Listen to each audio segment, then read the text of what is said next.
Exactly are meibomium glands and why are they important?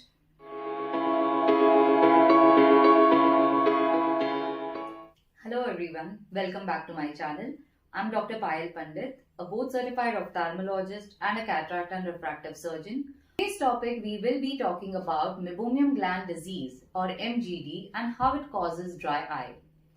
Meibomium glands are modified sebaceous glands which are present in both the upper as well as in the lower lid, and these are arranged in a straight line parallel to each other.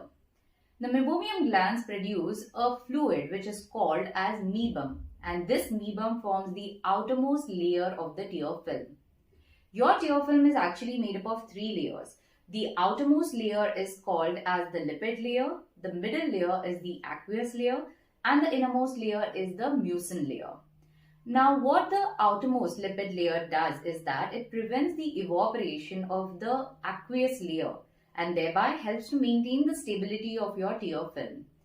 The outermost layer also allows for lubrication when you're blinking your eyes, and it also prevents the bacteria from entering into the tear film and forms a barrier. In patients with meibomium gland disease, there is a change in the quality as well as the quantity of the meibum that is getting secreted, and as a result, it results in clinical symptoms of dryness and other features of evaporative dry eye disease. I will be making a separate video where we discuss aqueous deficient dry eye and evaporative dry eye and how to differentiate between the two and what are the different treatment options that are available in that case. So what are the common symptoms of meibomium gland dysfunction? Eye strain, which may be seen in the form of sudden blurring of vision, especially when you're working on the computer or reading a book. And this occurs because of the instability of the tear film layer. There may also be complaints of watering. Now, this watering is irritating and this results in rubbing of the eye area, and it can increase the risk of infection, allergies, etc. This is because of the transfer of the pollens or the bacteria from the fingertips towards the eye. Moving on, let us discuss some of the risk factors that are there in patients who suffer meibomium gland disease. Now, these risk factors are divided into 2 categories. One, those which can be modified, and second, those which cannot be modified.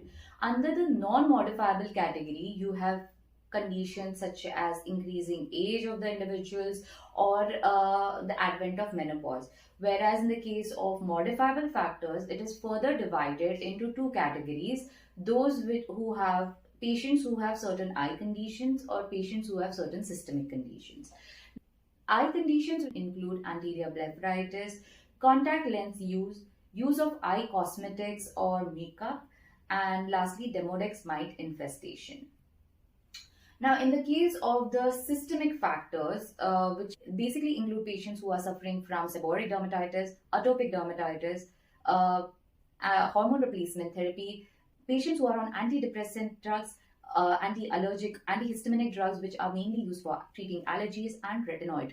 How is meibomium gland disease diagnosed? Meibomium gland disease is generally a clinical diagnosis where your ophthalmologist will check your eyes on the slit lamp machine, and there are certain changes which will be noted.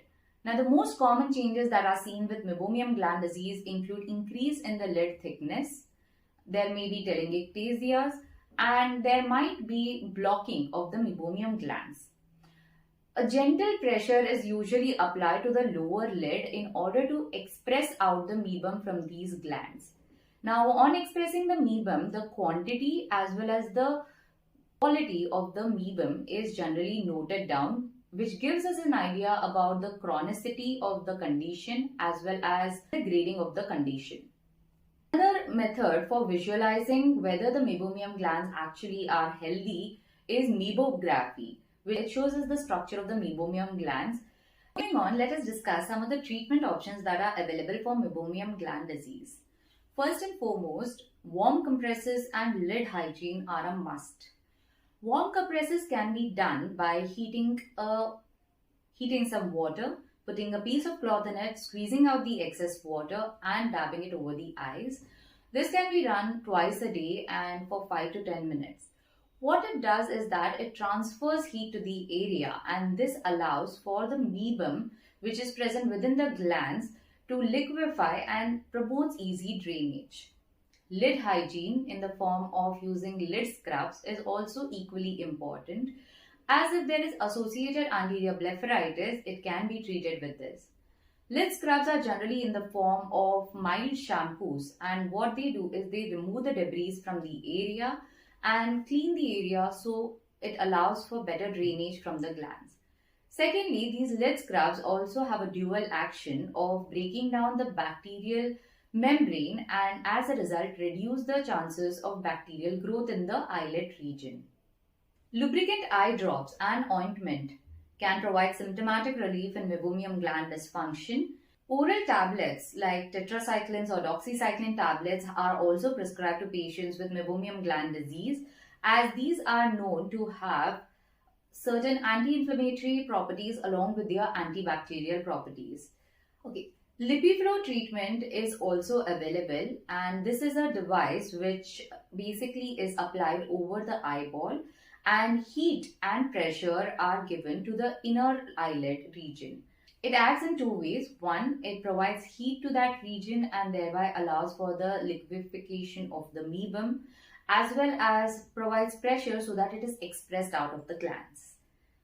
Studies have shown that omega-3 fatty acid supplementation also has a positive effect in patients suffering from meibomium gland dysfunction. What are the lifestyle modifications that you can do to avoid this meibomium gland dysfunction?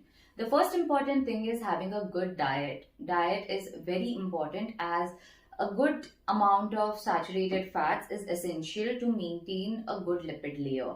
The second most important thing is avoid sitting in the direct blast from an AC or a heater, as this can cause drying out of the tear film and can aggravate the symptoms of dry eye.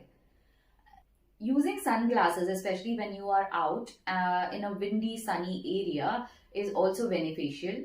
So if you like this video, please do click on the like button and subscribe to my channel. And if there were any tips that were particularly helpful for you, please do mention it in the comment section below. And you can reach out to me for any eye related problems and I will definitely reply to them. And I hope to see you all again very soon in the next video.